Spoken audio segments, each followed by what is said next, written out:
Hello and welcome back to my YouTube channel mechanical vitamin में आपका बहुत बहुत स्वागत है। आज हम डिस्कस करेंगे management principles part two.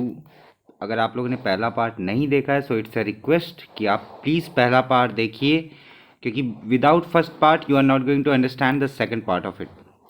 First part का जो रहेगा वो आपको लिंक डिस्क्रिप्शन बॉक्स में मिल जाएगा, ताकि आप चीज़ें समझ पाएँ, अच्छे से समझ पाएँ। वीडियो लाने में मैं थोड़ा लेट इसलिए करता हूँ ताकि एमसीक्यू वगैरह भी कलेक्ट कर सकूँ, सो दैट आपको एक प्रॉपर अंडरस्टैंडिंग के साथ साथ क्वेश्चन सॉल्व करने की भी टेक्निक भी क्लियर हो जाए। Okay, so first of all thank you so much for subscribing to my channel, as well as if you haven't subscribed it please make sure to subscribe it।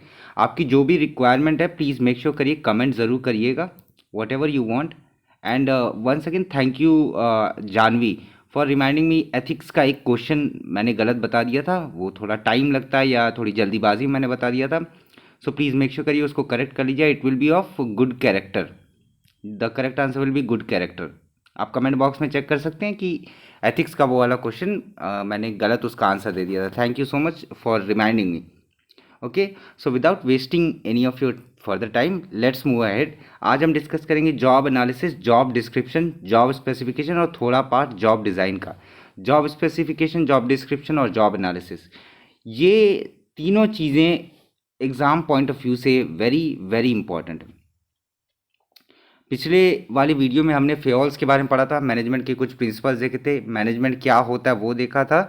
तो अब हम लोग बात करेंगे मैनेजमेंट में जो स्टाफिंग पोर्शन आता है, स्टाफ को कैसे रिक्रूट करना एंड ऑल, ये आता है आपका किसमें, सेकंड पार्ट में, जहाँ पर हम लोग बात करेंगे मेनली किसके बारे में, job analysis, job description, job specification and all. तो जॉब स्पेसिफिकेशन और जॉब एनालिसिस के पहले हम लोग को ये चीज़ पता होना चाहिए कि जॉब है क्या, what is a job. So पहले एक बार इंग्लिश में डेफिनेशन देख लीजिए। A group of homogeneous task related by similarity of functions when performed by an employ in an exchange for pay. A job consist of duty, responsibilities and task. ये complete चीज़ को job कहते हैं। मतलब वापस से जो मैंने फर्स्ट में एग्जांपल लिया था पेन मैन्युफैक्चरिंग का, इस पेन मैन्युफैक्चरिंग में जैसे कि एक डिपार्टमेंट का एक काम है बॉडी बिल्ड करना, पूरी की पूरी बॉडी बिल्ड करना। तो पूरी बॉडी बिल्ड करने के लिए, पूरी की पूरी एक कंप्लीट बॉडी बिल्ड करने के लिए एक पर्टिकुलर टास्क लगा होगा। टास्क होमोजेनस नेचर का होगा, हेट्रोजेनस नहीं, अलग अलग टास्क नहीं। कुछ में अलग अलग टास्क मतलब सिमिलर टाइप का जो प्रोडक्ट सेम यील्ड करे उसको होमोजेनस कहा जा रहा है। थोड़ा सा यहाँ पर ध्यान दीजिएगा, हेट्रोजेनस नहीं है, होमोजेनस है। होमोजेनस मतलब क्या, कि आप यही पेन को ही प्रोड्यूस करने का वर्क करें, इसके लिए होमोजेनस वर्ड यूज़ किया गया है, भले ही ऑपरेशन अलग अलग हो। तो टास्क और ऑपरेशंस में कंफ्यूज मत होइएगा। ऑपरेशन मतलब क्या हो गया, मान लीजिए प्लास्टिक बॉडी है, इस प्लास्टिक बॉडी को मोल्ड करना, कास्ट करना या फिर कुछ और करना, इस पर मशीनिंग ऑपरेशन करना, कोई ऑपरेशन करना, इसके अंदर में होल ड्रिल करना, ये सब चीज़ें मतलब मान लीजिए ये सब प्रोसेस हैं। तो ये सब ऑपरेशंस हो गए। लेकिन बनाना क्या है, पेन बनाना है, so it will be homogeneous task. So similarity of function when performed by a employ in an exchange for a particular pay. मतलब ऑब्वियस सी बात है, जो जो काम करेगा वो वर्कर होगा, वर्कर को उसके बदले में कुछ ना कुछ पे मिलेगा। सो इट इंक्लूड्स उसकी ड्यूटी, उसकी रिस्पॉन्सिबिलिटी किसकी, वर्कर की, और जो टास्क वो परफॉर्म कर रहा है वो। आई होप जॉब के बारे में आप समझ गए होंगे। नेक्स्ट बात करते हैं अगर हम लोग जॉब एनालिसिस के बारे में। तो जॉब एनालिसिस क्या होता है, पहले एनालिसिस मतलब क्या होता है। एनालिसिस मतलब होता है आपका एनालाइज करना। एनालाइज करना, एनालाइज करना मतलब क्या हो गया, कि उसके बारे में पूरी तरीके से तफ्तीश करना या पूरी तरीके से जानकारी रखना एक एक चीज़ को। So it is a systematic process of collecting the information on nature of the job, qualities उसकी क्या है, एंड क्वालिफिकेशन क्या चाहिए रहेगा उस जॉब को परफॉर्म करने के लिए। वापस से इंफॉर्मेशन है जो कि बताएगा किस तरीके का काम है, किस तरीके का काम है, किस क्वालिटी का काम है, और उसके लिए जो आपको वर्कर की रिक्वायरमेंट होगी उस वर्कर की क्वालिफिकेशन क्या है, कि whether he is required for BTech, engineering के लिए की कोई फील्ड का है, या फिर कोई आपको एमबीए का चाहिए, या कोई आपको कंप्यूटर वाला चाहिए, सीएससी डिपार्टमेंट का चाहिए, कंप्यूटर साइंस इंजीनियर चाहिए। या बीकॉम वाला। So it depends totally on what is the nature of job, qualities क्या है, एंड देन उसके बाद क्वालिफिकेशन उस जॉब को करने के लिए क्या रहेगी। इसके अलावा यहाँ पर फिजिकल एंड मेंटल कैपेबिलिटीज़ के बारे में बात होती है। फिजिकल एंड मेंटल कैपेबिलिटीज़ मतलब कि जो भी आप एम्प्लॉय को हायर करेंगे, क्या वो फिजिकली एंड मेंटली इस बात का कैपेबल है कि वो उस पर्टिकुलर टास्क को कंप्लीट कर पाएगा या नहीं कर पाएगा, उस पर्टिकुलर टास्क को कंप्लीट कर पाएगा या नहीं कर पाएगा। That is what is mental and physical capabilities. तो आई होप ये चीज़ आपको समझ में आई होगी कि वो मानसिक रूप से और शारीरिक रूप से सक्षम है कि नहीं, ताकि वो इस काम को कर पाए। Let us suppose, I don't want to criticise anyone, but let us suppose आपको एक कुआं खोदना है, आपको एक होल ड्रिल करना है। होल ड्रिल करने के लिए मान लीजिए आपके पास कोई मशीन नहीं है, आपको इसको फावड़े से ही खोदना है। तो if a person is physically incapable कि वो गड्ढा खोद सके, इफ़ ही इज़ इनकेपेबल, तो फिर उसको आप जॉब पर नहीं रखेंगे, आप उसको कुएं खोदने के काम में नहीं रखेंगे। तो यही है, फिजिकल एंड मेंटल कैपेबिलिटीज़ को चेक किया जाता है to whether he can perform this job or not. Now job analysis क्या हुआ? It helps in analyzing the resources, resource को एनालाइज करना और साथ में इस्टेब्लिश करना इस बात को कि किस तरीके से स्ट्रेटजी किया जाए और जो भी आप चाह रहे हैं उसको कंप्लीट किया जा सके। पिछले लेक्चर में हमने देखा था कि मैनेजमेंट क्या काम करता है, जहां पर आप हैं, जो आपकी इनिशियल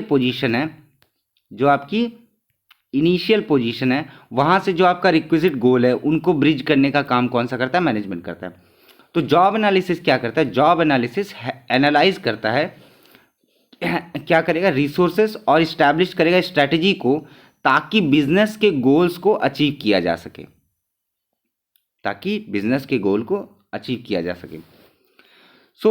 एक और चीज़ है उसमें आइडेंटिफाई किया जाता है उन पोर्शन को जहां पर एम्प्लॉय की ज़रूरत पड़ेगी, ट्रेनिंग की रिक्वायरमेंट होगी। क्योंकि जॉब एनालिसिस क्या करता है कि आपको पूरी तरीके से इस बारे में पता हो कि आपकी ड्यूटीज़ क्या है और आपकी रेस्पॉन्सिबिलिटीज़ क्या है। इसीलिए जब मैक्सिमम बच्चे हायर होते हैं उनका एक ट्रेनिंग पीरियड होता है, कुछ का 6 मंथ्स का ट्रेनिंग पीरियड होता है, कुछ स्टूडेंट्स का 3 मंथ्स का होता है जब वो इनिशियल फेज़ में जब जॉब ज्वाइन करते हैं। कुछ लोगों का 1 ईयर का ट्रेनिंग पीरियड रहता है, और इस 1 ईयर के ट्रेनिंग पीरियड के दौरान में उसको इस बात के लिए ट्रेन किया जाता है और उस बात के लिए समझाया जाता है कि आपकी ड्यूटीज़ क्या है और आपकी रिस्पॉन्सिबिलिटीज़ क्या है, आई होप ये बात समझ में आई होगी। Next is job evaluation. Job evaluation मतलब वैल्यू, कितना पैसा लगना है, determining how much it is to be paid for a particular job, कितना पैसा मिलेगा उस पर्टिकुलर जॉब को कंप्लीट करने के लिए। सो ये may be for a particular single job के लिए भी हो सकता है और मल्टीपल जॉब्स के लिए भी हो सकता है, एक पर्टिकुलर डिपार्टमेंट के लिए भी हो सकता है, jobs in the same cadre itself, और when the job is based on project, एक पर्टिकुलर प्रोजेक्ट में कितना पैसा लगेगा और उसको कितना पैसा मिलेगा। So that is what is job evaluation is. Now talking about the benefits of job analysis. Job analysis के फ़ायदे क्या है? पहले जॉब एनालिसिस क्या है? एनालाइज करना। क्या एनालाइज करना?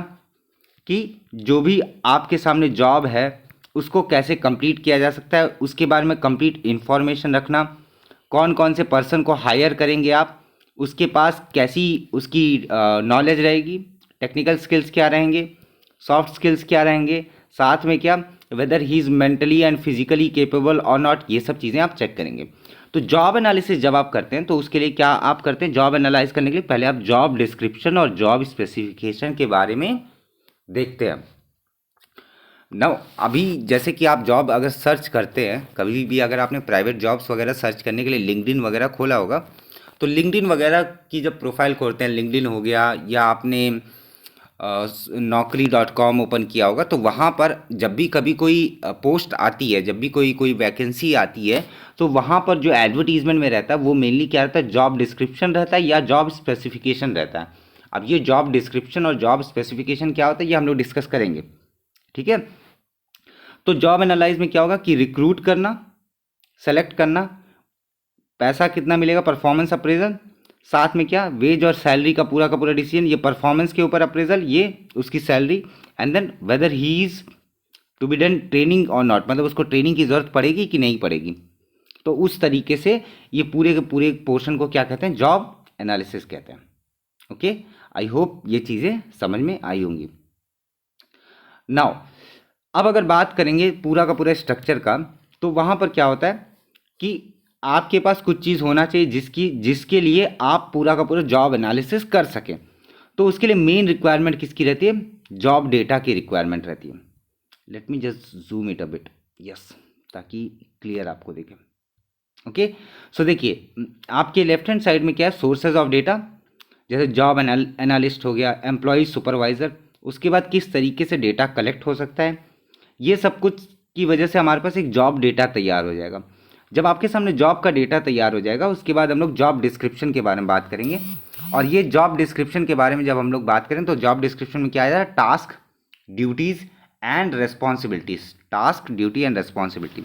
उसके बाद नीचे अगर देखें तो जॉब स्पेसिफिकेशन, जहाँ पर स्किल की रिक्वायरमेंट, फिजिकल डिमांड्स क्या है, नॉलेज रिक्वायरमेंट्स क्या है, एबिलिटीज़ क्या है, एंड देन ये सबका सब कहाँ जाता है, ह्यूमन रिसोर्स के बाद एचआर डिपार्टमेंट में, जहाँ पर recruitment, selection, training and each and everything is perform.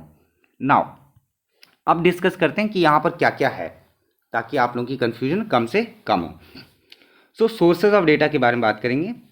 पहले तो आपको पता होना चाहिए कि आपका काम क्या है, आपको क्या बनाना है, पेन बनाना है। लेट अस सपोज आपको पेन बनाना है, तो आपको पता होना चाहिए कि एम्प्लॉय कितने चाहिए, क्या सुपरवाइजर की रिक्वायरमेंट है, और जॉब एनालिस्ट का क्या रहेगा काम।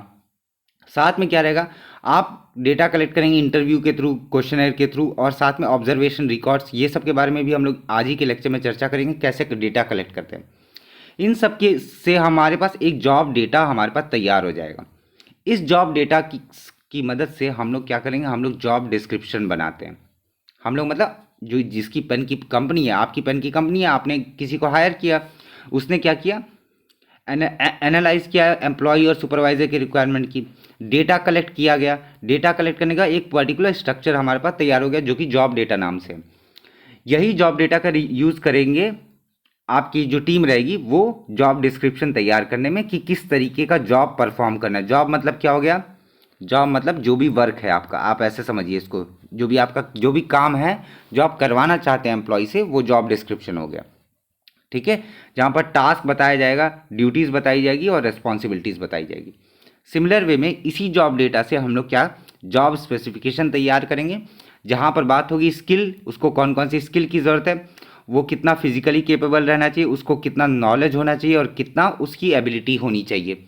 और ये पूरा का पूरा डेटा हम लोग कहाँ भेजेंगे, ह्यूमन रिसोर्स डिपार्टमेंट में। और ह्यूमन रिसोर्स डिपार्टमेंट ही डील करेगा किसके, रिक्रूटमेंट के, सिलेक्शन के, ट्रेनिंग के, और performance and then compensation management, each and everything के।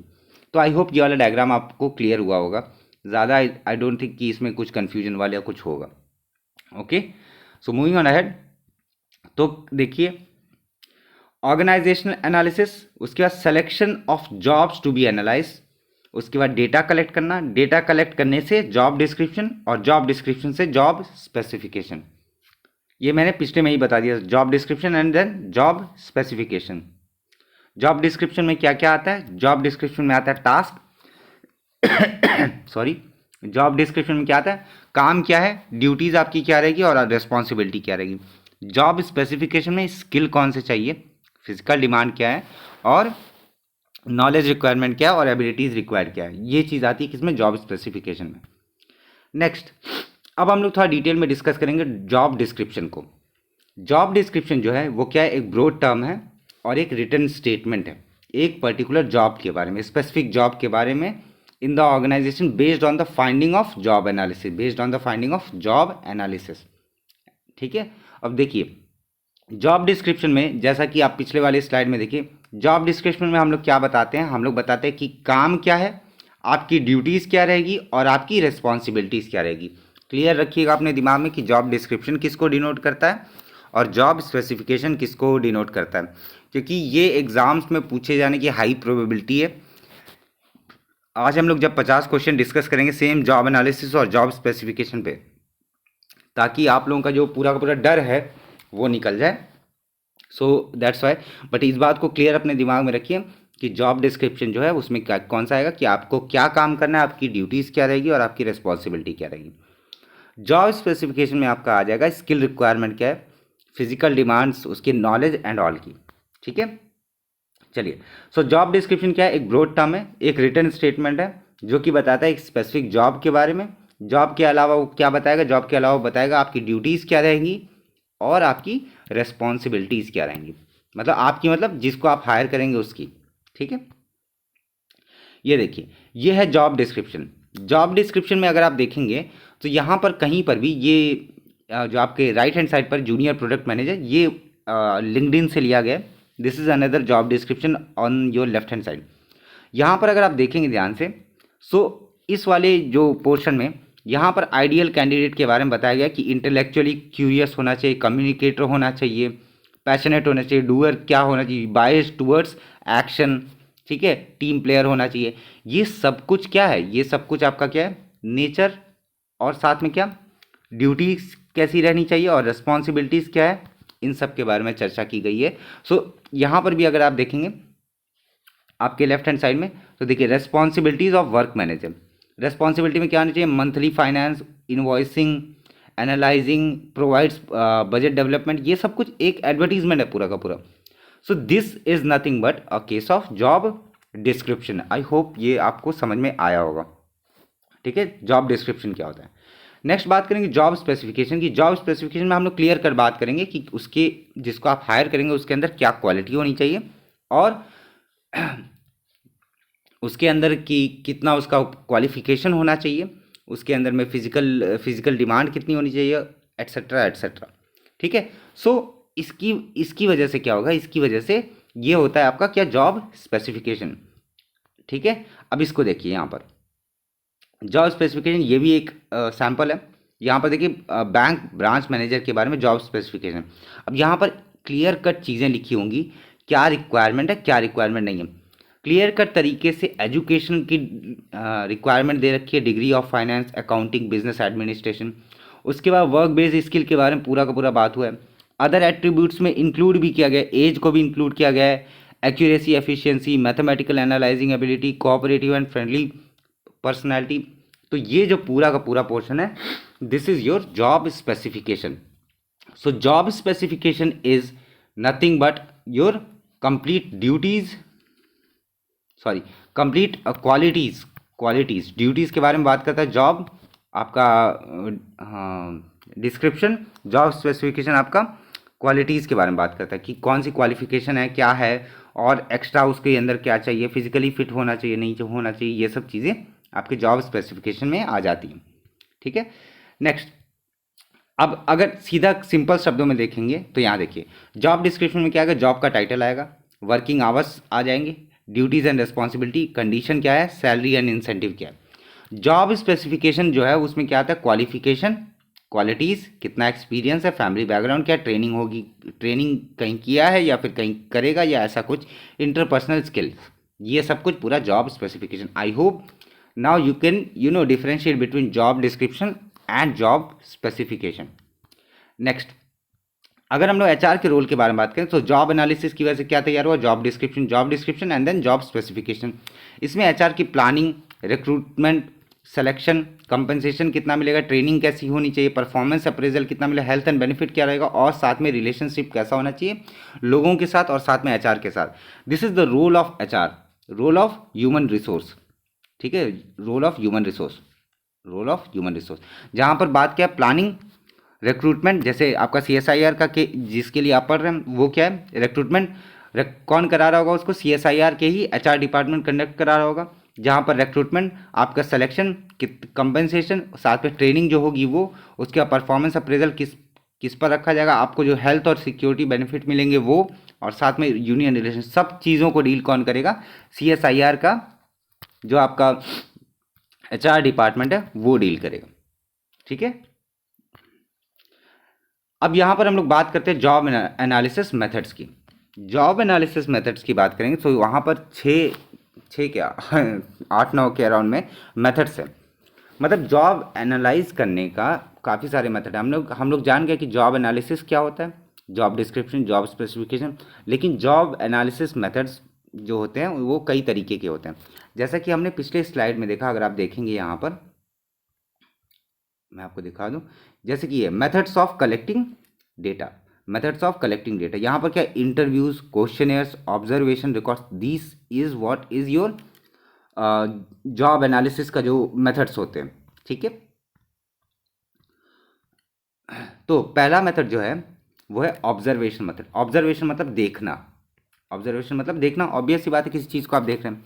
सो मैनेजर या फिर जॉब एनालिस्ट या फिर कोई इंडस्ट्रियल इंजीनियर देखेगा, ऑब्जर्व करेगा किसको, एक पर्टिकुलर इंडिविजुअल को, कि वो एक पर्टिकुलर जॉब को किस तरीके से कंप्लीट करता है, और उसके बारे में क्या करेगा, नोट लेगा। मतलब यहाँ पर कोई वर्कर है, वर्कर इस पर्टिकुलर मशीन पे वर्क कर रहा है, ठीक है, और पीछे एक आदमी खड़ा रहेगा, weather he can be a manager और अ जॉब एनालिस्ट और एन इंडस्ट्रियल इंजीनियर।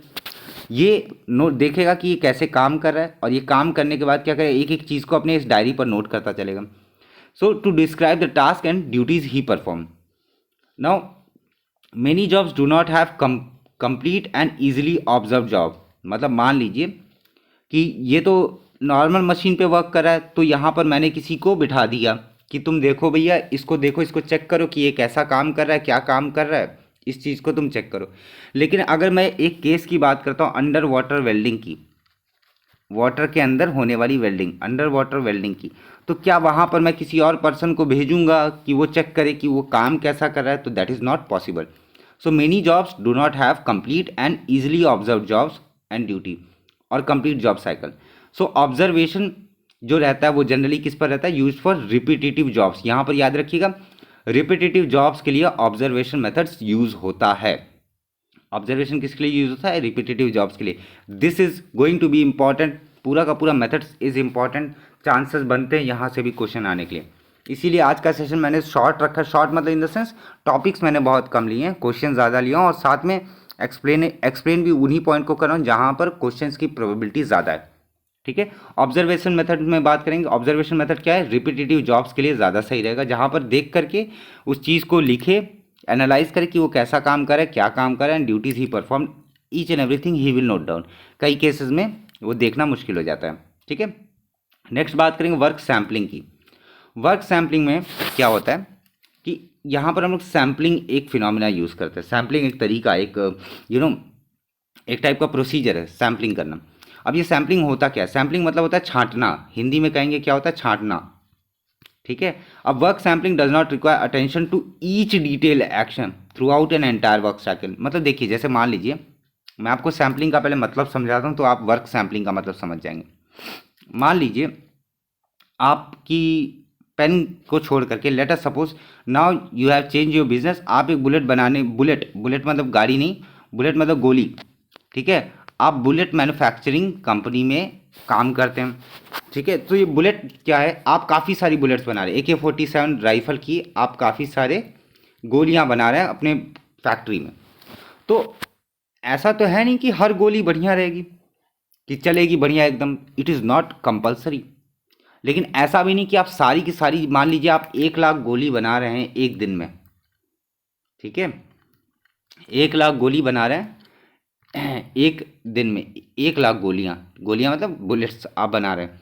तो 1 लाख गोली को दिन भर में चला करके थोड़ी ना आप देखेंगे कि whether the bullets are working और नॉट, आप ये नहीं चेक करेंगे, ऑब्वियस सी बात है। तो आप क्या करते हैं, आप बैचेस लेते हैं। बैचेस मतलब मान लीजिए मैंने दिन के 1 लाख बना रहा हूँ, 1 लाख में से मैं 500 को सेलेक्ट करूँगा, इन 500 में से मैं 10 को निकालूंगा, एंड 10 को मैं फायर करके देखूंगा कि whether they are working properly or not, whether the bullets are working properly or not.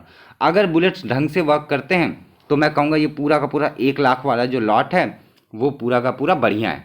अगर ये बुलेट्स ढंग से नहीं परफॉर्म करते तो मैं कहूँगा ये 1 लाख में थोड़ा सा गड़बड़ है, तो पहले मैं 500 वाले पर फिर से एक बुलेट निकालूंगा, उसके बाद फिर मैं 1 लाख पर निकाल करके चेक करूँगा। बात समझ रहे हैं, सिंपल सी बात है। सैम्पलिंग मतलब आप तोड़ देते हैं चीज़ों को। तो सिमिलर वे में ऑब्जर्वेशन में हम लोग एक एक ड्यूटीज़ को लिखते हैं, ईच एंड एवरी ड्यूटीज़ को हम ऑब्जर्वेशन मेथड में लिखते हैं जो भी पर्सन कर रहा है। लेकिन वर्क सैम्पलिंग में हम लोग हर एक ड्यूटी पर फोकस नहीं करते, बल्कि पूरे के पूरे हम लोग एक कुछ पोर्शंस पर हम लोग करते हैं। ठीक है, does not require attention to each detail action, so इसकी वजह से क्या होता है, इसकी वजह से एक स्टैटिस्टिकल सैम्पलिंग मेंटेन होता है, ठीक है। Work sampling is particularly useful for routine and repetitive jobs. तो रूटीन जॉब्स के लिए भी कौन सा यूज होता है, वर्क सैम्पलिंग यूज होता है। स्टैटिस्टिकल सैंपल्स मतलब क्या हो गया, स्टैटिस्टिकल सैंपल्स, स्टैटिस्टिकल सैंपल्स मतलब होता है, इसको मैं क्लियर कर दूं, स्टैटिस्टिकल सैंपल मतलब होता है, सॉरी, हाँ, स्टैटिस्टिकल सैंपल मतलब होता है कि जैसे कुछ इस तरीके से, ये आपका नॉर्मल डिस्ट्रीब्यूशन का कर्व है, ठीक है। This is -3 sigma and this is +3 sigma. Sigma मतलब होता है आपका वेरिएंस, वेरिएंस मतलब होता है कितना वो मीन पोजीशन से इधर उधर गया। तो होता क्या है, वर्क सैम्पलिंग में आप उसके कुछ टास्क को एक प्रॉपर तरीके से देखते हैं, वेदर जो कि बहुत इंपॉर्टेंट टास्क रहेगा, इंपॉर्टेंट टास्क रहेगा, आप उसको देखेंगे, without which the work will be nothing. आप एक पर्टिकुलर एक्शन को देखेंगे, ठीक है, या एक पर्टिकुलर पोर्शन को देखेंगे, जिसकी वजह से क्या होगा, वो आप चेक करेंगे कि जो पर्टिकुलर वर्कर है वो जिस तरीके का आप प्रोडक्ट चाहते थे उससे वो कितना ज़्यादा डेविएट हुआ है। बात समझ रहे हैं। मान लीजिए आप कुछ बनाना चाहते थे सिलेंडर, वो सिलेंडर का आपका डायमीटर आपको चाहिए था 3 सेंटीमीटर, बट वो 3 सेंटीमीटर ना बन करके 3.5 सेंटीमीटर बन गया। सो मीन पोजीशन आपकी कितनी थी, 3 सेंटीमीटर, जो कि थोड़ी डेविएट होकर के कितनी हो गई, 3.5 हो गई। इसी चीज़ को क्या कहते हैं, स्टैटिस्टिकल सैम्पलिंग कहते हैं, जहाँ पर हम लोग खुद को कंस्ट्रेंट करते जाते हैं मीन पोजीशन के अराउंड में। मीन पोजीशन मतलब जो आपकी रिक्वायर्ड वैल्यू है उसके पास में हम लोग रखते हैं।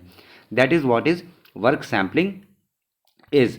ज़्यादा आप लोगों को इस मीन पोजीशन और इन सब में नहीं घुसना है, so don't worry about it. आपको बस याद क्या रखना है कि यहाँ पर हर एक ईच एंड एवरी पर ध्यान नहीं दिया जाता है, एंड साथ में it is used for routine and repetitive jobs. That's it, आपको इतना याद रखना है।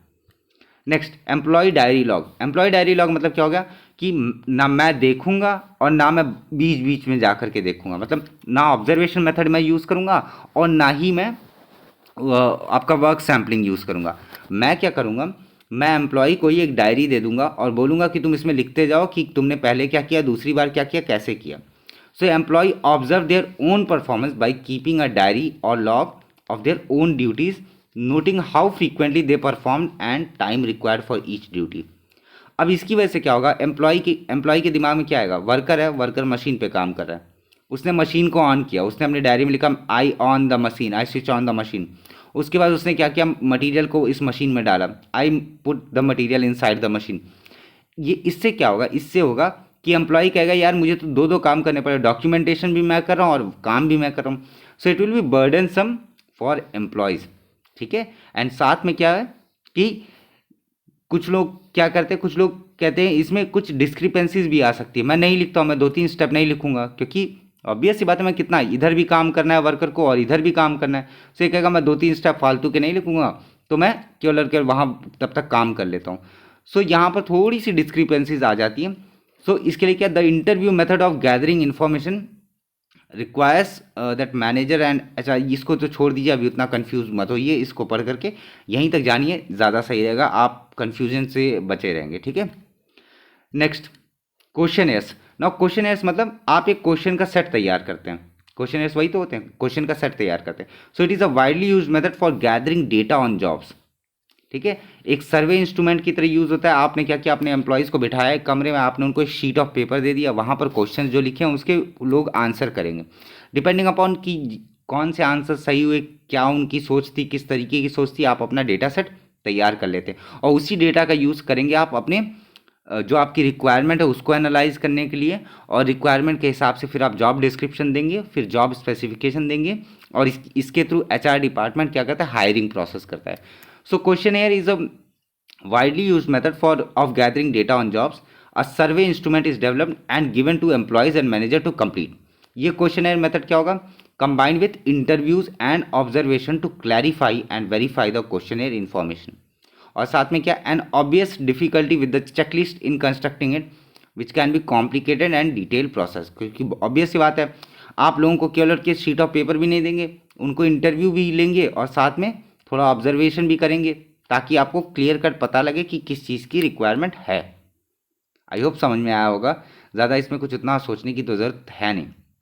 अब जैसे क्वेश्चन कैसे रहेंगे, क्वेश्चन रहेगा financial budget input, external internal contract, knowledge और स्किल कैसा होना चाहिए, working condition, special duties and percentage of time spent on each, work coordination, physical activities, decision made, each and everything, training needed, records and report prepared, ये हर एक चीज़ छोटी छोटी चीज़ों के बारे में जॉब एनालिसिस क्वेश्चनेयर में रहता है।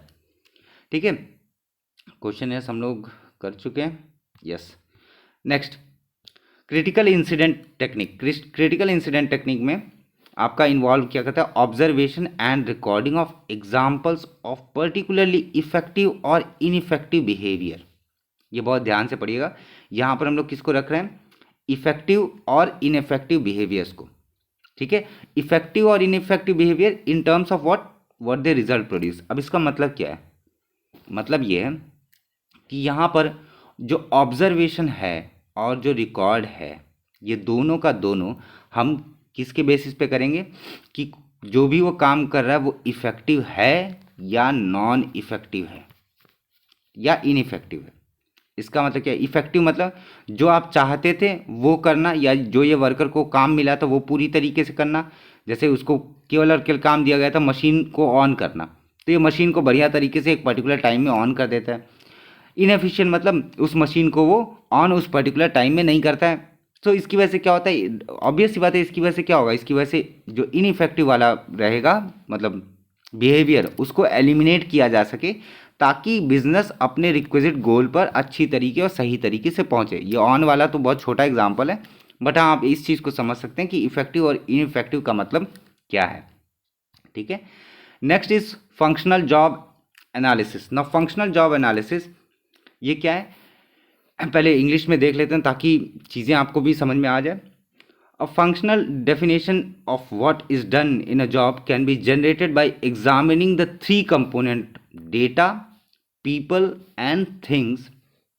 The level of these components are used to identify and compare important elements of job given in the dictionary of occupational title. Dictionary of occupational title. Now, functional job analysis मतलब क्या हो गया, functional job analysis एक तरीका है जिस तरीके में हम तीन कंपोनेंट से डील करते हैं, डेटा और लोग, पीपल एंड साथ में थिंग्स, जो भी उन लोगों को काम करना रहता है वो। ठीक है, इसमें कुछ ज़्यादा आपको सोचने की ज़रूरत है नहीं, जो ऑनेस्ट बात है। अगर आप ज़्यादा अंदर घुसेंगे तो आप कंफ्यूज होते जाएंगे, तो मैं नहीं चाहता कि मैं इस कम टाइम में आप लोगों का टेंशन बढ़ाऊँ। सो इसके लिए बहुत रिलैक्स होकर के बस मेरी बात सुनिए।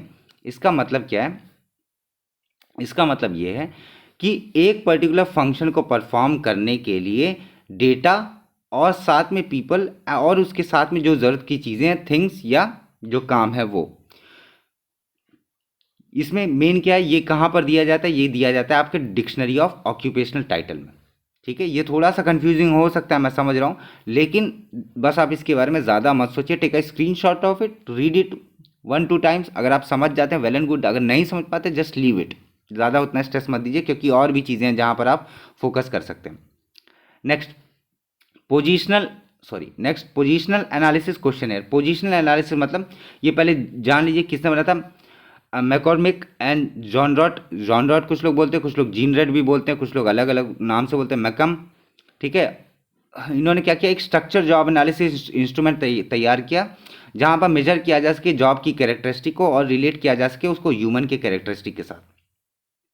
ठीक है, अब ये बहुत इंपॉर्टेंट है, PAQ focus on worker oriented element that describes behaviour necessary to do the job rather than on job oriented.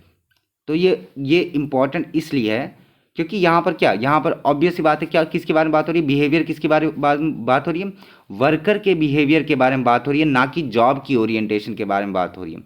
Worker किस तरीके से बिहेव करेगा, वर्कर किस तरीके से वर्क करेगा, आलसपन दिखाएगा, गप्पेबाजी करेगा, टाइम वेस्ट करेगा, ये सब लोग आपको मिलते हैं एक पर्टिकुलर इंस्टीट्यूट में। कुछ लोग टाइम पास करते हैं, कुछ लोग बस चेहरा दिखाते हैं, कुछ लोग अपना काम अपने जूनियर्स को दे देते हैं। सो वहाँ पर फोकस किस पर होगा, वहाँ पर फोकस होगा इंसान पर, वर्कर ओरिएंटेड रहेगी चीज़ें, ना कि आपकी जॉब ओरिएंटेड रहेंगी। ठीक है, और साथ में क्या, elements that describes the technical aspects of work. ठीक है, उस पर भी थोड़ा सा ध्यान रहेगा, ज़्यादा तो इसमें था नहीं। पोजीशन एनालिसिस क्वेश्चनेयर में किसके ऊपर फोकस है, किसके ऊपर फोकस रहेगा, वर्कर के ऊपर फोकस रहेगा, ना कि जॉब के ऊपर, जो कि काम है, वर्कर के ऊपर जो काम करने वाला है उसके ऊपर फोकस ज़्यादा रहेगा। Next managerial job analysis. Managerial job analysis में ये कहाँ डेवलप किया गया था, कंट्रोल डेटा कोऑपरेशन में इस चीज़ को डेवलप किया गया था। और इसको क्या कहा जाता है, labelled as management position description questionnaire. अब ये जो है ये एक तरीके का 200 स्टेटमेंट का एक पहले से स्टैंडर्ड क्वेश्चनर बिल्ट है। ठीक है, ये जो पूरा का पूरा स्टैंडर्ड क्वेश्चनर बिल्ट है, ये किस किस किस चीज़ को डील करता है, मैनेजेरियल डायमेंशन को इंक्लूड करता है, साथ में वर्कर की डिसीजन मेकिंग और उनकी सुपरवाइजिंग स्किल को, वर्कर मतलब मैनेजर की मैनेजेरियल क्षमता को, डिसीजन मेकिंग क्षमता को और सुपरवाइजिंग क्षमता को, ये जो क्वेश्चन एयर रहता है ये चेक करता है। क्वेश्चन एयर मतलब मैनेजेरियल जॉब एनालिसिस, मतलब मैनेजर की जॉब को एनालाइज करना। मैनेजर की जॉब को एनालाइज करने के लिए 200 क्वेश्चंस पहले से तैयार, 200 स्टेटमेंट का एक क्वेश्चन पहले से तैयार है, उसको हम लोग क्या कहते हैं, MPDQ कहते हैं। ठीक है, ये MPDQ में क्या है, 200 क्वेश्चन है। अब इसी 200 क्वेश्चन को मैंने क्या बताया था, मिडिल लेवल में, first level manager, middle level manager and top level manager. Middle level manager ज़्यादा रहते हैं, कुछ ज़्यादा रहते हैं, लेकिन फर्स्ट लेवल मैनेजर जो रहते हैं वो बहुत ज़्यादा रहते हैं। मैंने अपने ये जो मेरे पास MPDQ है, मैनेजमेंट पोजीशन डिस्क्रिप्शन क्वेश्चन है, मैंने इन सारे मैनेजर्स को दिया। अब इन सारे मैनेजर्स के सामने 200 क्वेश्चंस हैं कि आप किस तरीके का कौन सा डिसीजन लेते हैं, किस तरीके से आप सुपरवाइज करते हैं, किस तरीके से आप अपने चीज़ों को मैनेज करते हैं। सो this is what is managerial job analysis is. Next बात करेंगे कंप्यूटराइज जॉब एनालिसिस की। कंप्यूटराइज जॉब एनालिसिस मतलब क्या हो गया, अब पूरा का पूरा जो डेटा जो हम लोग गैदर करेंगे, वो डेटा हम लोग कहाँ से गैदर करेंगे, कंप्यूटर से गैदर करेंगे। क्यों, क्योंकि जैसे जैसे चीज़ें इलेक्ट्रॉनिक होती गई तो बहुत सारे डेटाज और डेटाज की क्लासिफिकेशन बहुत ज़्यादा ईजी हो गई। इसी के चलते कंप्यूटर जॉब एनालिसिस के चलते डेटा साइंस वालों का एक बहुत बड़ा इंपॉर्टेंट रोल रहता है इंडस्ट्रीज वगैरह में, जो डेटा साइंटिस्ट वगैरह की को सैलरी भी अच्छी मिलती है। क्यों, क्योंकि वहाँ पर क्या होता है, उन लोग जॉब एनालिसिस का काम करते हैं देखा जाए तो मेनली। सो जॉब एनालिसिस में क्या है कि compose task statement, relate all the jobs, they are then distributed as questionnaire that list the task statement. मतलब कुछ नहीं है, सिंपल सी बात है कि कंप्यूटराइज्ड है, मतलब क्या होगा, डेटा जो रहेगा वो कहाँ पर जाएगा, वो कंप्यूटर के पास रहेगा। जैसे मान लीजिए मेरे पास एक कंप्यूटर सिस्टम है, उस कंप्यूटर सिस्टम में मैंने लिख रखा है Ram, Mohan, Suresh, each and every person, उनकी जॉब, उन लोग जॉब 1 कितने टाइम में करते हैं, जॉब 2 कितने टाइम में करते हैं, जॉब 3 कितने टाइम में करते हैं, उनका कर्व कैसा प्लॉट होता है, परफॉर्मेंस इंडेक्स वगैरह क्या है। तो ऐसे जब डेटाज मेरे पास डिफरेंट अवेलेबल रहेंगे, इन सब डेटाज को मैं एक्सट्रैक्ट करके एक प्रॉपर तरीके से अरेंज करूंगा और फिर उसके बाद मैं एक क्वेश्चनएयर तैयार करूंगा ताकि एक पर्टिकुलर जॉब एनालिसिस पूरी की पूरी हो सके। So employ response to a computer scannable documents and then are fed with computer based scoring and reporting. ठीक है, तो यही होगा वापस से मैं क्वेश्चनएयर जो तैयार किया वो मैंने दिया वर्कर्स को, या यूँ के लिए मैनेजर्स को, या मतलब जहाँ पर आप जॉब की रिक्वायरमेंट रहते हैं। अब ये सारे लोग जो भी काम करेंगे ये क्या होगा, ये वापस से कंप्यूटर बेस्ड स्कैन में जाएगा। अब इसको सिंपल भाषा में समझते हैं, ये थोड़ा सा बहुत ज़्यादा मैनेजमेंट में घुस गया, बिजनेस में घुस गया, इसको सिंपल लैंग्वेज में समझते हैं। लेट अस सपोज आपका जो बुकलेट रहती है क्वेश्चन की, क्वेश्चन बुकलेट जो आपको मिलती है, या चाहे यूपीएससी का पेपर आपने दिया हो या कोई भी पेपर आपने दिया हो, तो आपको एक क्वेश्चन बुकलेट मिलती है। ऑनलाइन की बात नहीं कर रहा हूँ मैं अभी, फिलहाल किसकी बात कर रहा हूँ, क्वेश्चन बुकलेट की बात कर रहा हूँ। क्वेश्चन बुकलेट में क्या होता है, अलग अलग आपके वो रहते हैं set A, set B, set C, set D. Similar way में क्या होता है, set A, set B, set C, set D. इसमें क्या होता है, ए में जो क्वेश्चन रहता है वही बी में रहता है, वही सी में रहता है, वही डी में रहता है, नहीं कई बार चेंज भी हो जाता है, लेकिन रीअरेंज्ड रहता है। ए में जिस तरीके से अरेंजमेंट रहेगा बी में वैसा नहीं रहेगा, बी में जैसा अरेंजमेंट रहेगा वैसा सी में नहीं रहेगा। ठीक है, सो उसी तरीके से फिर आप क्या करते हो, अपना OMR शीट फिल करते हो। आप OMR शीट फिल करते हो। OMR शीट फिल करने के बाद आप उसको OMR को सबमिट करते हो, एंड देन सबमिट होने के बाद वो चेक होता है और फिर आपका क्या आता है, मार्क्स आ जाता है। ठीक है, ऑनलाइन प्रक्रिया में भी क्या होता है, ऑनलाइन में आपका जो सिस्टम रहेगा वो सिस्टम में जो क्वेश्चंस है वो दूसरे सिस्टम में सेम नंबर का क्वेश्चन, वही सेम क्वेश्चन नहीं रहेगा, वो डिफरेंट रहेगा। फिर आप जैसी मार्किंग करते हो आपने कंप्यूटर स्क्रीन पे, उसको एनालाइज किया जाता है और उसके बाद आपका मार्क्स आ जाता है, whether you have clear the cut off और नॉट। बस सिंपल वे में यही है कंप्यूटराइज जॉब एनालिसिस, जहाँ पर आपको एक क्वेश्चनएयर दिया जाएगा, क्वेश्चन पेपर दिया जाएगा, उस क्वेश्चन पेपर को आप सॉल्व करके अपना मार्क्स फिल करेंगे और मतलब अपने ऑप्शंस को फिल करेंगे। ऑप्शंस को फिल करने के बाद क्या हो जाएगा, इसी ऑप्शंस को वापस से कंप्यूटर में डाल करके ये क्या होगा, एक पर्टिकुलर मार्क्स मिल जाएगा। मार्क्स मिल जाएगा मतलब कि क्या रिक्वायरमेंट है क्या नहीं रिक्वायरमेंट है इसके बारे में पता लग जाएगा। So employ response on a computer scannable documents are fed into computer based scoring and reporting service capable of recording, analyzing and reporting thousands of pieces of information about any particular job। बस simple सी बात है, इसको ज़्यादा उतना complicate करने की ज़रूरत है नहीं। ना कॉम्बिनेशन मेथड, कॉम्बिनेशन मेथड मतलब क्या होगा, हर एक मेथड जो है वो पहले से it's a type of patent itself. Patent मतलब उस पर्टिकुलर कंपनी यही यूज़ करती है and they have registered it. So job analysis method has receive the stamp of approval from various courts, so various court से इनको जब job of approval मिल चुका है, सो इसकी वजह से क्या होता है कि अगर उस पर्टिकुलर जॉब को अगर मैं कोर्ट में रजिस्टर करा चुका हूँ कि यही तरीका मैं यूज़ करूँगा, सो कोई और भी अगर उस तरीका को यूज़ करता है तो उसमें क्या आ जाता है, उसमें कॉन्फ्लिक्ट्स अराइज होते हैं और मामला कोर्ट तक पहुँच जाता है। So various courts in all situation, ठीक है। So therefore in dealing with this issue क्या होता है, ताकि हमें बार बार कोर्ट ना जाना पड़े, कोर्ट मतलब कचहरी का चक्कर ना लगाना पड़े, तो हम लोग क्या करते हैं, एचआर स्पेशलिस्ट को एक काम देते हैं कि आप ये सारे जो पिछले पढ़े हुए मेथड्स हैं इन सब में से 2-3 को आप ऑर्गेनाइज करिए and then use it for job analysis. So combine में, कॉम्बिनेशन में हम लोग क्या करते हैं, पूरा का पूरा हम लोग कंबाइन कर देते हैं, कोई से भी 2-3 पोर्शन को लेकर के हम लोग उसको कंबाइन कर देते हैं। ओके, 2-3 पोर्शन मतलब 2-3 मेथड्स को लेकर के। आई होप चीज़ें समझ में आई होंगी। उम्मीद तो मेरी यही थी, कोशिश तो मेरी यही थी कि आप समझें। बस आपको नाम याद रखना और हल्का फुल्का चीज़ याद रखनी है, आपको डेप्थ में जाने की ज़रूरत नहीं है। मैं अगेन बोल रहा हूँ, don't go into detail.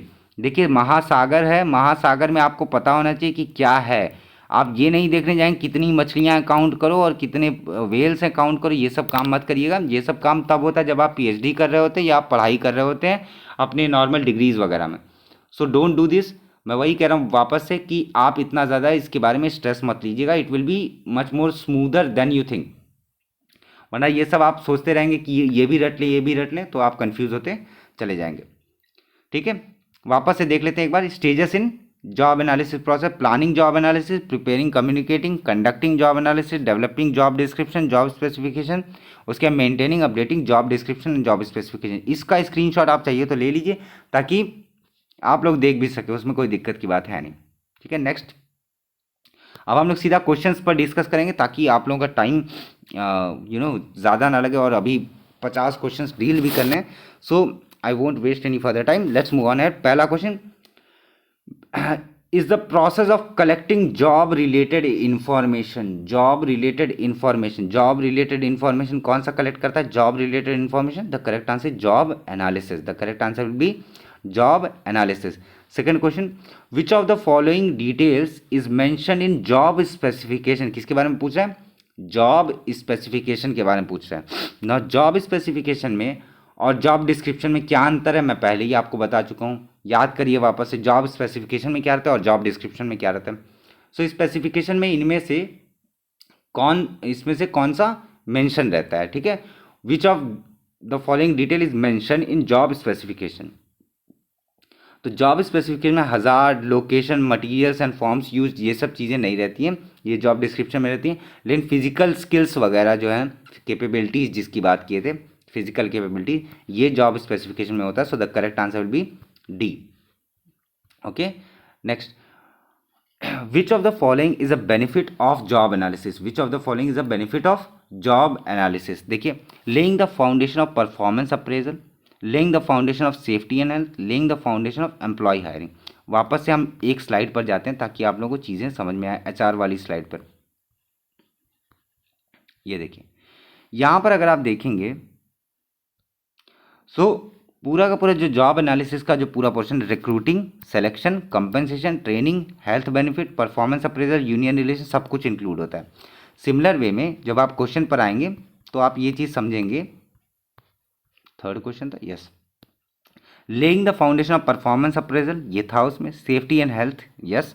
Employ hiring, yes. So the correct answer will be all of the above. Okay, fourth question, involves conscious effort to involves conscious effort to organize task, duties and responsibility into a unit of work to achieve certain objective. Starting में ही मैंने आपको बताया था organising task, duties, responsibility, ये किसका portion आता है? ये आता है जॉब एनालिसिस का पोर्शन आता है। ठीक है, which are the factors by which the process of job design can be affected. Job design किसकी वजह से अफेक्ट हो सकता है? जॉब डिजाइन अफेक्ट हो सकता है organisational, environmental, behaviour, correct. So the correct answer will be all of the above. देखिए जॉब डिज़ाइन के बारे में थोड़ा सा हम लोग नेक्स्ट लेक्चर में देखेंगे, लेकिन अगर आप देखें कौन कौन से फैक्टर हैं जिसकी वजह से जॉब की डिज़ाइन मतलब जॉब का मतलब आप समझ गए, ठीक है। डिज़ाइन मतलब उसको किस तरीके से करना है, फर्स्ट प्रोसेस क्या होगा, सेकंड प्रोसेस क्या होगा, थर्ड प्रोसेस क्या होगा उसको बनाने का, वो किस तरीके से अफेक्ट हो सकता है, ऑर्गेनाइजेशन कैसा है, एनवायरमेंट कैसा है, और साथ में बिहेवियर कैसा है एम्प्लॉय का मैनेजर के प्रति या मैनेजर का एम्प्लॉय के प्रति। सो ये बेसिक चीज़ है, ठीक है। Which of the following is an organisational factor affecting the process of job design. वापस से जॉब डिज़ाइन, तो ऑब्वियस सी बात है आपको थोड़ा सा आइडिया नहीं होगा जॉब डिज़ाइन के बारे में, इस लेक्चर में मैंने बात नहीं कर पाया, बट कोई बात नहीं, इसको हम लोग नेक्स्ट लेक्चर में ज़रूर डील करेंगे जब हम लोग जॉब डिज़ाइन के बारे में बात करेंगे, क्योंकि इसमें थोड़ा सा बताने की ज़रूरत ज़्यादा पड़ेगी। So job analysis is the process of gathering information about what. So job analysis is the process of gathering about what, about job. Obvious सी बात है, ना मैनेजमेंट के बारे में जानना है, ना ऑर्गेनाइजेशन के बारे में जानना है, ना जॉब होल्डर के बारे में जानना है, हमें जानना किसके बारे में? जॉब के बारे में जानना है। The final process of a job analysis is the preparation of two statement हम लोग कौन कौन सा बनाते हैं? आपको भी पता है, हमें भी पता है, job description and job specification.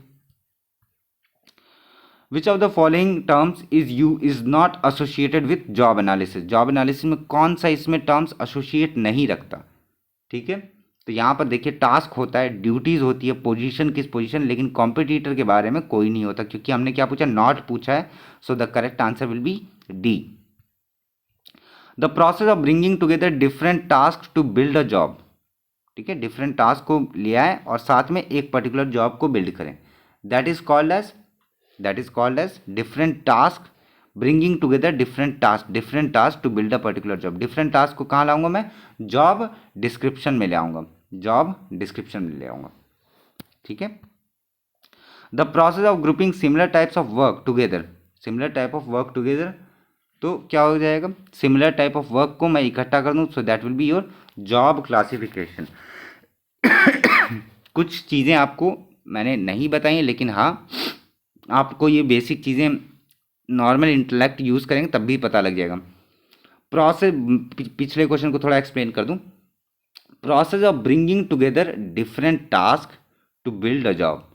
हम लोग कई सारे टास्क को इकट्ठा कर रहे हैं ताकि हम एक पर्टिकुलर जॉब को बना सकें, ठीक है, एक पर्टिकुलर वर्क को बना सकें। मतलब पेन बनाना है वापस से, तो ये पोर्शन है, बॉडी पोर्शन है, बैक कैप का पोर्शन है, इन सबको मिला करके मैं पेन को पूरा का पूरा एक जॉब बना रहा हूँ। ये किस में आता है? ये आएगा आपका जॉब डिस्क्रिप्शन में आएगा पूरा का पूरा, ठीक है। नेक्स्ट अगर बात करेंगे grouping together similar type of work. Grouping together मतलब क्या हो गया? जो मैंने अभी कुछ देर पहले ये आपको बताया, ये वाला जो आपके 3 डॉट्स और जो आपको दिख रहे हैं ये वाला, this is what is your job classification is. Job classification, यहाँ पर हम लोग क्या करते हैं? क्लासीफाई कर देते हैं कि ये तुम क्या इसका हेड बनाओगे, तुम इसकी बॉडी बनाओगे और तुम इसका बैक पोर्शन बनाओगे। आई होप चीज़ें समझ में आई होंगी। नेक्स्ट अगर बात करते हैं 12th क्वेश्चन की, so the system of ranking jobs in a firm on the basis of relevant characteristic duties and responsibility characteristic duties and responsibilities, ये किस में आता है? characteristic duties and responsibilities, वापस से जॉब डिस्क्रिप्शन या जॉब स्पेसिफिकेशन, जॉब डिस्क्रिप्शन, ठीक है।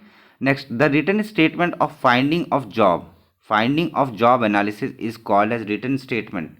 कौन सा रहेगा? रिटन स्टेटमेंट रहेगा जॉब डिस्क्रिप्शन।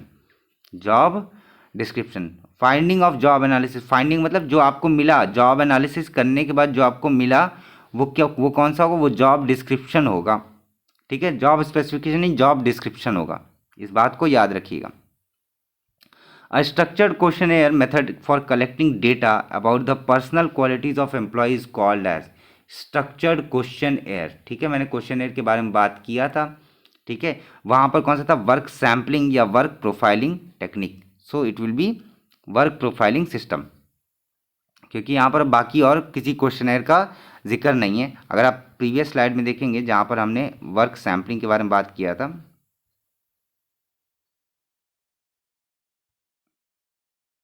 एक तो क्वेश्चनर था और वर्क सैम्पलिंग। वर्क सैम्पलिंग के बारे में क्या था, अटेंशन टू ईच डिटेल पर नहीं करते बल्कि और डिटेल्स पे करते हैं। सो क्वेश्चनर का मेथड जो है वो इसमें एक सेकंड,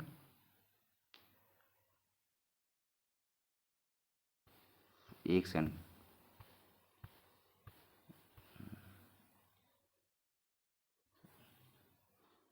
नहीं नहीं नहीं, जो आपका वर्क सैम्पलिंग है, अटेंशन टू ईच कंटेंट, हाँ, attention to each work sampling particularly useful for routine and repetitive jobs.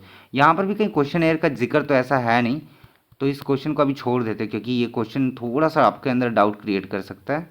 So I will leave this question particularly, just forget about this question, क्योंकि ये थोड़ा सा आपको कन्फ्यूज़ कर सकता है। Okay, work profiling system, so just leave this particular question, don't do it, confusion बढ़ सकती है इसके एक्सप्लेनेशन में भी, और साथ में जो अभी तक मैं बताया हूँ उस पर पानी फिर जाएगा। क्यों? क्योंकि आप कंफ्यूज हो जाएंगे। सो अभी जो बताया हूँ केवल उसको ही दिमाग में रखिएगा। Next, the model that aims at measuring the degree of essential ability required for performing job, essential ability required to perform job, ठीक है, ये हम लोगों ने अभी किया नहीं है, ये अभी हम लोग ने किया नहीं है। Fishman job analysis system, common metric, functional job analysis हम लोग कर चुके हैं, फिशमैन जॉब एनालिसिस सिस्टम नहीं किया है। सो अभी इस क्वेश्चन को मैं रहने देता हूँ। देखिए, मैं क्वेश्चन काफ़ी सारे इंक्लूड करता हूँ एक पर्टिकुलर टॉपिक के, लेकिन कई बार ये होता है कि जो मैं सोचता हूँ कि इसको भी मैं कवर कर लूँगा इस पर्टिकुलर लेक्चर में, वो टाइम ड्यूरेशन की वजह से मैं लेक्चर में कवर नहीं कर पाता, और अगर मैं बहुत लंबा लेक्चर बनाऊँगा सो आप लोग भी बोर हो जाओगे। इसलिए मैं कुछ कुछ क्वेश्चन एक्स्ट्रा ऐड कर देता हूँ ताकि मुझे भी बाद में रिमाइंड रहे कि मुझे ये सब चीज़ें भी अभी कवर करनी है। इसको भी छोड़ देते हैं, इसको भी छोड़ देते हैं। जॉब डिज़ाइन को हमने कवर नहीं किया। Moving employees from one job to the other is predetermined. ये देखिए, जैसे कि ऐसा क्वेश्चन जो रहेंगे इसमें अगर मैं कुछ बताऊं चाहे ना बताऊं फिर भी आप लोग ये चीज़ कवर कर लेंगे। जैसे moving employees from one job to another, एक पर्टिकुलर जॉब से दूसरे पर्टिकुलर जॉब में इन अ प्री डिटरमाइंड वे, पहले से तय, मतलब पहले मैं एक जगह पर काम करूंगा, उसके बाद दूसरी जगह पर काम करूंगा, उसके तीसरी जगह पर काम करूंगा। This is called as job rotation. आपके कोई भैया या भाभी या कोई और रिश्तेदार जॉब रोटेशन वाले में काम करते होंगे, आपको पता होगा। नाउ रीडिज़ाइनिंग अ बिजनेस, ये हम लोगों ने अभी कवर नहीं किया है, I have to cover it, ठीक है।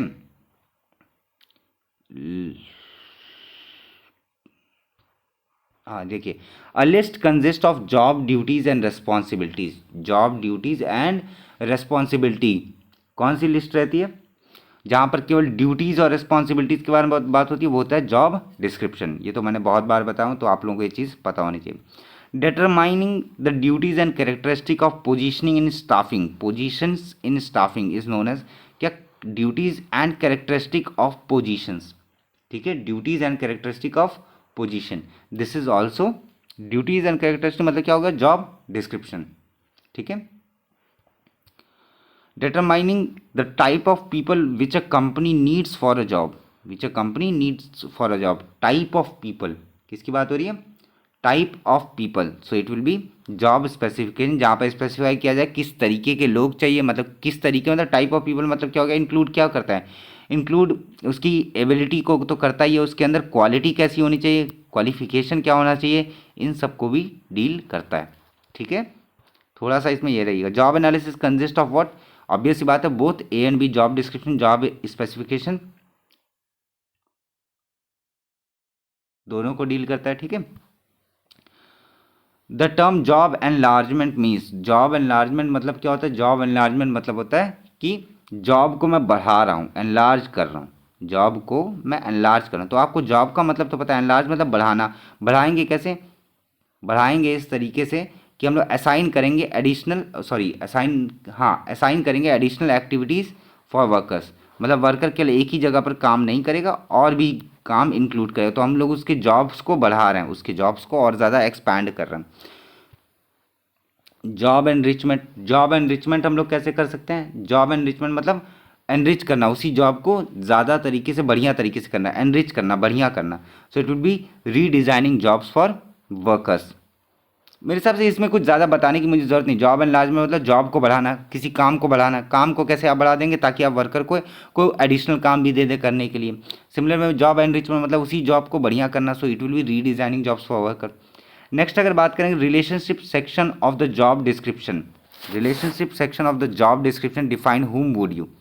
ठीक है, रिलेशनशिप क्या बताता है? रिलेशनशिप आपको बताता है कि सुपरवाइज क्या करना है, हुम वुड यू सुपरवाइज, हुम वुड यू रिपोर्ट, हुम with you work with. So all of the work. Job description आपको ये बताता है कि आप किसको सुपरवाइज करना है, किसको रिपोर्ट करना है और किसके साथ आपको काम करना है। जॉब डिस्क्रिप्शन आपको ये चीज़ बताता है।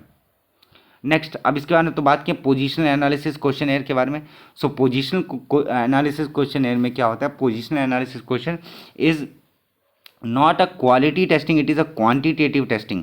वापस से देखते हैं पीएक्यू में हमने क्या डिस्कस किया था। पोजीशनल एनालिसिस क्वेश्चन एयर में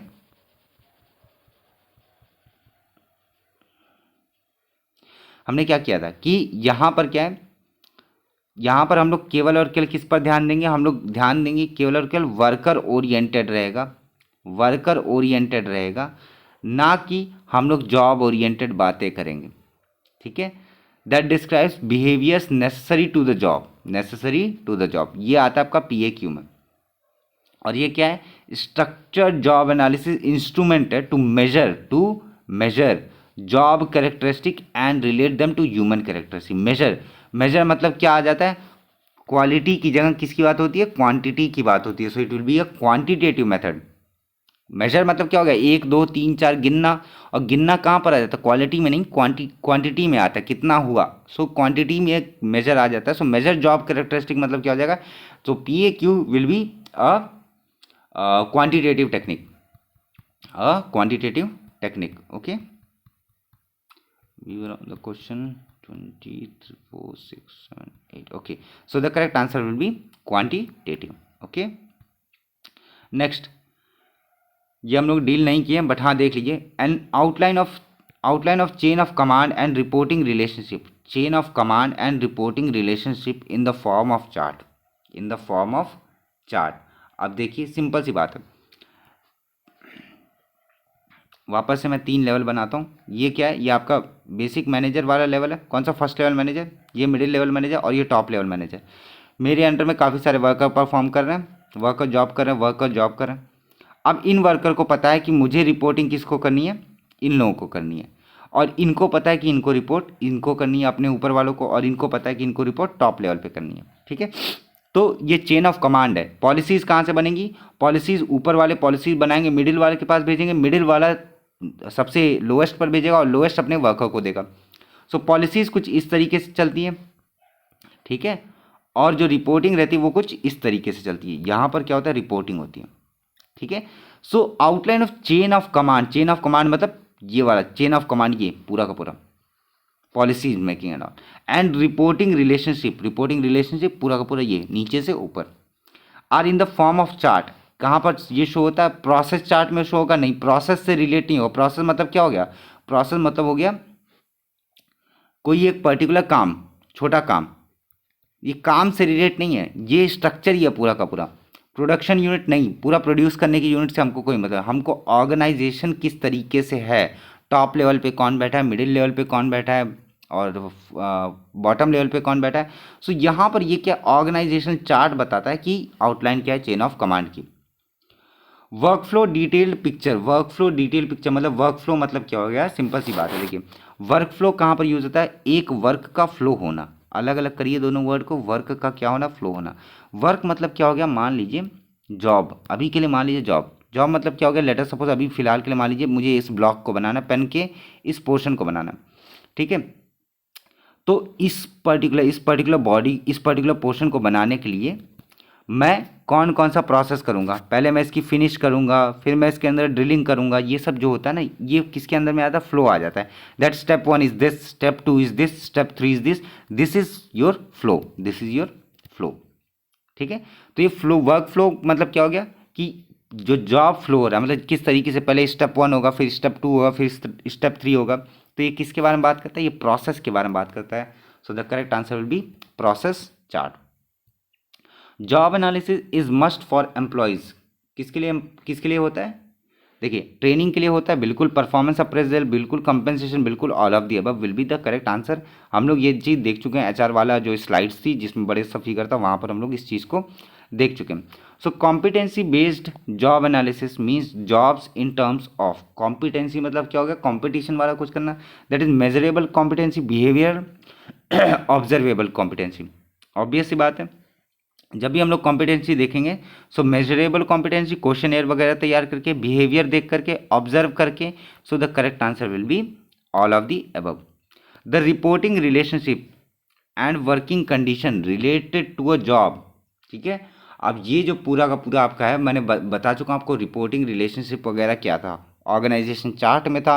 रिपोर्ट किस तरीके से करना है, सो वर्किंग कंडीशन क्या रहेगी, रिपोर्टिंग रिलेशनशिप क्या रहेगी, ये कहाँ रहता है आपका? जॉब डिस्क्रिप्शन में रहता है, ठीक है।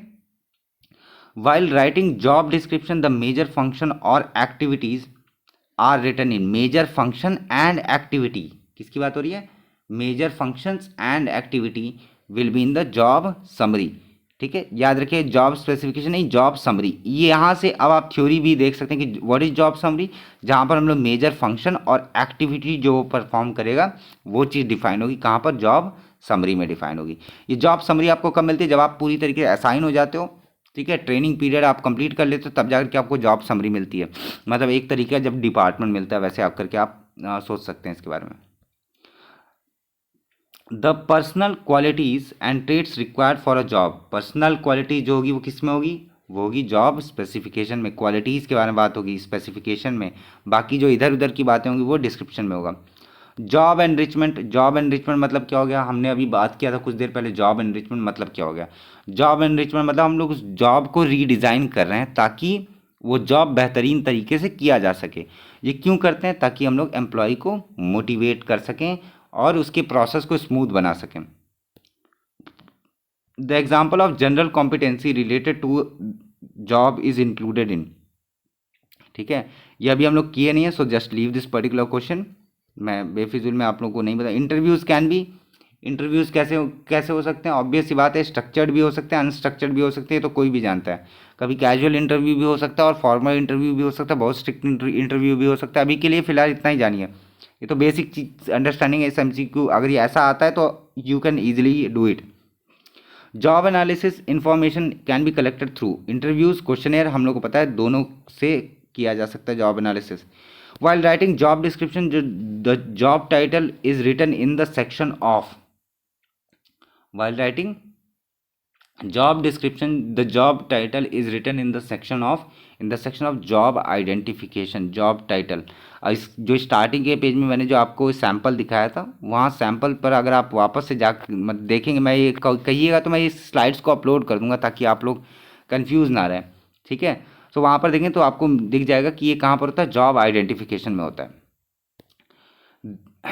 There are steps in doing job analysis, कितने स्टेप्स होते हैं? कुल मिलाकर के 6 स्टेप होते हैं। Very very important, very very important question. Job analysis में कुल मिलाकर के 6 स्टेप होते हैं। Deciding how to use the resulting information is dash step in doing a job analysis, step in doing a job analysis, ठीक है। How to use resulting information, ठीक है।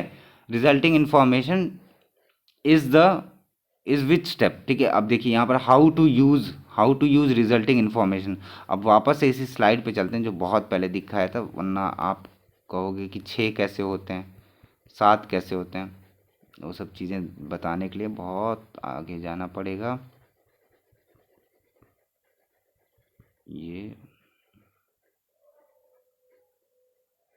ये देखिए, कुल मिलाकर के 6 प्रोसेस होते हैं एक जॉब एनालिसिस में, ठीक है। Sources of data, methods of collecting data, job data and all.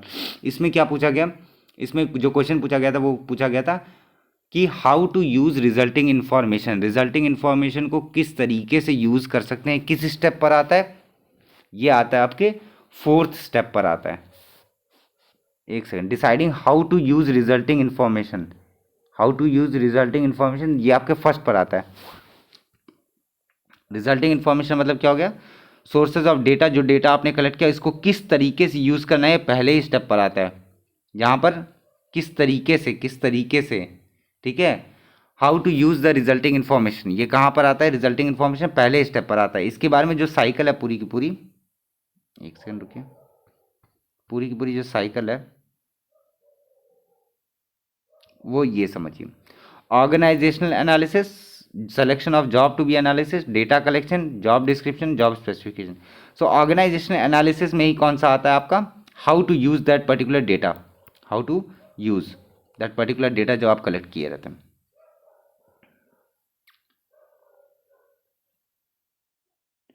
Data मतलब ये डेटा नहीं, मतलब कंफ्यूज मत होइएगा, ये डेटा नहीं, how to use that particular information आप कह सकते हैं, इन्फॉर्मेशन कह सकते हैं। क्योंकि बोलते बोलते एक तो मैं भी थक जाता हूँ, और क्योंकि कवर करना बहुत ज़्यादा ज़रूरी है। So I will cover this and then I will end it, क्योंकि आज थोड़ा सा मैं भी फंबल हो रहा हूँ, क्योंकि because it has been like more than an hour, तो इसकी वजह से मैं इसको जल्दी ही एंड कर दूँगा, ताकि यू नो कंटिन्यूस बोलना भी एक कठिन टास्क हो जाता है। चलिए कोई बात नहीं, नेक्स्ट पर आ जाते हैं। 44 selecting employees requirement is the which steps के बारे में बात हो रही। तो जब साइकिल्स के बारे में मैं अगले लेक्चर में पक्का मैं साइकिल का एक पूरा डिटेल लेते आऊँगा, ताकि आप लोग कंफ्यूज ना हो। Sorry for the external disturbance, एक सेकंड दीजिए। Okay, who is interviewed by manager collecting job analysis data, collecting job analysis data. Who is interviewed by manager, manager से कौन हु इज इंटरव्यूड, मैनेजर से कौन interview direct लेता है, collecting job analysis data. तो obvious सी बात है, यहाँ पर कौन सा आएगा, इंडिविजुअल एम्प्लॉयज नहीं जाते, ग्रुप ऑफ एम्प्लॉयज नहीं जाते, supervisor who knows the job, supervisor who knows the job. Okay, interviews often include questions about, interviews often include questions about supervisory responsibility, job duty, education, experience. इसमें से कुछ भी हो सकता है, इसमें तो कोई ऐसा थोड़ा ना, इसमें all of the above will be the correct answer, the correct answer will be all of the above. What form of below data collection involves recording of work activities in a log, in a log कौन सा था, in a log, एक log में observation था, साथ में क्या था, direct observation, direct observation is the correct answer. ठीक है, most job description contain sections that cover all of the above, job summary, standard of performance, working conditions and all. क्योंकि यहाँ पर देखिए जॉब डिस्क्रिप्शन के बारे में बात हो रही है, अगर स्पेसिफिकेशन की बात हो रही होती तो कहीं ना कहीं ड्यूटी, कहीं ना कहीं आपकी क्वालिटीज़, उसकी फिजिकल कैपेबिलिटीज़, इन सब के बारे में भी बात होती, इन सब के बारे में भी बात होती। Which of the following is consider the qualitative approach to job analysis, qualitative approach to job analysis. एक सेकंड दीजिए।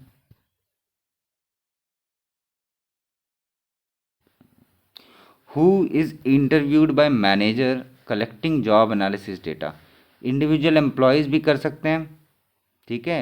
हाँ, who is interviewed by the manager to the manager, manager किसका इंटरव्यू ले सकता है, हर एक एम्प्लॉय का भी ले सकता है, ग्रुप ऑफ एम्प्लॉय का भी ले सकता है, और सुपरवाइजर का भी ले सकता है। So the correct answer will be D. Sorry, मैं वो बाई और टू में थोड़ा कंफ्यूज हो गया था।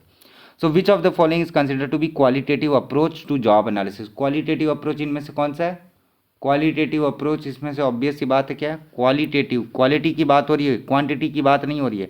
क्वालिटेटिव अप्रोच इसमें कौन सा इंटरव्यू है, जहां से असली क्वालिटी पता लगती है। ठीक है, चलिए ये 50 क्वेश्चन पूरे हुए, 50+ क्वेश्चन लिखा था। तो यहाँ पर देखिए, the written description of the work of what work an employee does, how it is done and the conditions under which the work is done. ये मैं चाहता हूँ कि आप लोग इसका आंसर लिखें। This is question number 1। ठीक है, take a screenshot of it. मैं बहुत देर से यही चीज़ बताऊँ, डिस्क्रिप्शन, स्पेसिफिकेशन, इन सब के बीच का फर्क। So this is the question number 1 and take a screenshot of this also, it's a request, take a screenshot of this also. Once again take a screenshot, I am saying it again, take a screenshot. अच्छे से पढ़िए इस question को, and then उसके बाद या pause कर लीजिए वीडियो को, इसको ढंग से पढ़िए, go through each and every line and sentence and then you will give me the answer, comment it down. This is the question number second. This is the answer नहीं है, question number second है, ठीक है। Make sure करिएगा, please make sure करिए question 1, question 2 के answer, question 3 का भी आंसर आप ही लोग देंगे, क्योंकि ये मैंने बहुत बार बताया, which one of the following is not part of job specification.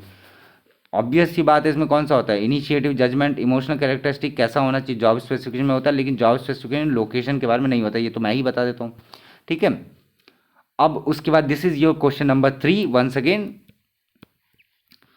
Solve it and comment it down, ठीक है। बिल्कुल कमेंट करिए, इसमें कुछ ऐसा नहीं है जो चीज़ मैंने ना बताई हो। अगर मैं कुछ ऐसा होता जो चीज़ मैंने नहीं बताई हो तो मैं समझता, लेकिन हाँ ये मैं बार बार बताऊँ, पूरे लेक्चर में केवल जॉब डिस्क्रिप्शन और जॉब स्पेसिफिकेशन के बारे में ही चर्चा हुई है। So this is question number 3, pause it and then solve it and then comment it down, okay. So that's it for today. Thank you so much for watching. Thank you so much for subscribing. If you haven't subscribed to this particular channel, please make sure to subscribe it. आज का lecture उतना effective नहीं हो पाया, I know this, so don't worry.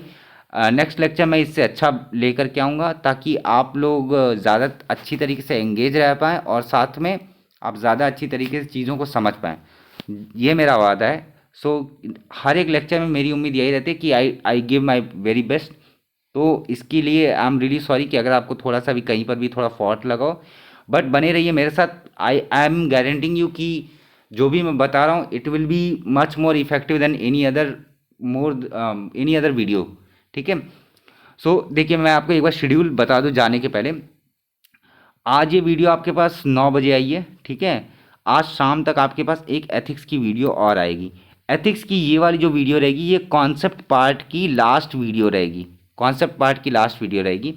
और इसके बाद ethics के बाद कल देखेंगे तो यहाँ पर मैनेजमेंट का एक वीडियो अपलोड होगा। मैनेजमेंट के हो सकेगा तो मैं 2 वीडियो अपलोड करूँगा, ताकि मैनेजमेंट जल्द से जल्द कंप्लीट हो सके, ठीक है। कल मतलब इट विल बी संडे, ठीक है। सो संडे तक मैं दो पूरा का पूरा कंप्लीट कर दूंगा। नेक्स्ट आफ्टर संडे एथिक्स के जितने भी एमसीक्यूज़ रहेंगे, all MCQs, it will be more than like 500, around 500 MCQs. 500 MCQ को मैं डेली 100 एमसीक्यू लेकर के आऊँगा एथिक्स से रिलेट करके। तब तक आप लोगों का ये है कि आप एथिक्स को पूरी अच्छी तरीके से कवर कर लीजिए, ताकि जब नेक्स्ट वीक में मैं केवल एमसीक्यू के सेशन को शुरू करूं तो आप लोग पूरी तरीके से आप कमेंट कर पाएँ, या आप बता पाएँ, या आपको चीज़ें समझ में आ सकें। साथ ही में मैनेजमेंट के मैं अराउंड 50 क्वेश्चन डेली लाऊंगा, 50 क्वेश्चन डेली, ताकि आप लोगों का ये भी नेक्स्ट वीक में पूरा का पूरा विथ एमसीक्यू कवर हो जाए। समझ रहे हैं? अभी तो पूरा कॉन्सेप्ट चल रहा है, थोड़े बहुत एमसीक्यू चल रहे हैं। नेक्स्ट वीक में मैं सोच रहा हूँ कि एमसीक्यू वगैरह की एक अलग सीरीज़ लेते आऊँ, ताकि ये दोनों सब्जेक्ट आपके सही हो सकें। उसके बाद में डिसीजन मेकिंग का कुछ लोग बोल रहे थे कि डिसीजन मेकिंग का बताइए, तो डिसीजन मेकिंग के ऊपर मैं कोशिश करूंगा वीडियो लाने की। I will try my level best. आप लोगों का प्यार और साथ यूं ही बरकरार रहे। आप लोगों की जो भी रिक्वायरमेंट है मैं उसे पूरी करने की कोशिश करूंगा। सो जो कुछ भी आप लोगों की रिक्वायरमेंट है, प्लीज़ मेक श्योर करिए, कमेंट ज़रूर करिएगा, ठीक है। And share it with your friends and family, and thank you so much for watching it. I hope अगर आप लोगों को ये आइडिया एमसीक्यू वाला आइडिया अच्छा लगा, सो कमेंट करिएगा, एमसीक्यू थम्सअप का इमोजी बना दिए, एमसीक्यू टिक बना दीजिए, कुछ भी कर दीजिएगा, ताकि मुझे एक आइडिया रहे कि you all agree with this particular thought कि नेक्स्ट वीक में हम थोड़े एमसीक्यू वगैरह भी लेकर के आएँ, ठीक है। चलिए फिर मिलते हैं नेक्स्ट वीडियो में, तब तक के लिए अच्छे से प्रिपरेशन जारी रखिए। जय हिंद, जय Bharat, thank you so much.